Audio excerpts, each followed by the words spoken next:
শাকিব খানের তাণ্ডব সিনেমার বিশাল এক ক্ষতি করে দিল কিছু লোক। কিভাবে শাকিব খানের তাণ্ডব সিনেমার ক্ষতি করে দিল জানতে হলে অবশ্যই ভিডিওটা একটা লাইক দিয়ে চ্যানেলটা সাবস্ক্রাইব করে পুরো ভিডিওটা দেখুন, তাইলেই জানতে পারবেন যে কিভাবে শাকিব খানের তাণ্ডব সিনেমার ক্ষতি করে দিল। এই যে আপনারা জানেন, দেশের বিভিন্ন হলে শাকিব খানের বর্তমানে একটি সিনেমা চলতেছে বরবাদ, যে সিনেমার অনেকেই অনেক ক্ষতি করতে চাইছে, কিন্তু ক্ষতি করতে চাইও ক্ষতি করতে পারেনি। বিভিন্ন সময় দেখছেন যে সোশ্যাল মিডিয়া শাকিব খানের বরবাদ সিনেমার বিভিন্ন ভিডিও ফুটেজ সোশ্যাল মিডিয়ায় ছাড়িয়ে দেওয়া হয়েছে, ভাইরাল করে দেওয়া হয়েছে, কিন্তু কোনো কিছুতেই কোনো লাভ হয় নাই।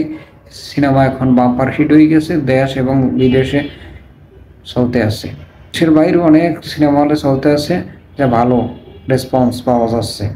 এখন বর্তমানে শাকিব খান জানেন যে আসন্ন ঈদুল আজহার জন্য একটা সিনেমা করতে আছে, যে সিনেমাটার নাম হইলে তাণ্ডব। যে সিনেমাটার পরিচালক আছেন রায়হান রাফি এবং তার সঙ্গে অভিনয় করছেন সাবলীন নূর।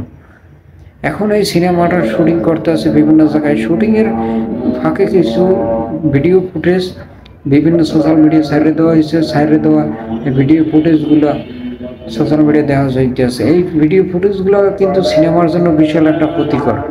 এই ভিডিও ফুটেজগুলো এখন সোশ্যাল মিডিয়ায় দেখা যাচ্ছে, বিভিন্ন ভিডিও ফুটেজ আপনারা ইতিমধ্যে স্ক্রিনে দেখতে পাচ্ছেন যে এই ভিডিও ফুটেজগুলো বিভিন্ন সোশ্যাল মিডিয়ায় ছাড়িয়ে দেওয়া হয়েছে। ভিডিও ফুটেজগুলো এখন বর্তমানে ভাইরাল, মিলিয়ন মিলিয়ন ভিউজ হইতে আছে, কিন্তু সিনেমার তো অনেক বড় একটা ক্ষতি হয়ে গেল।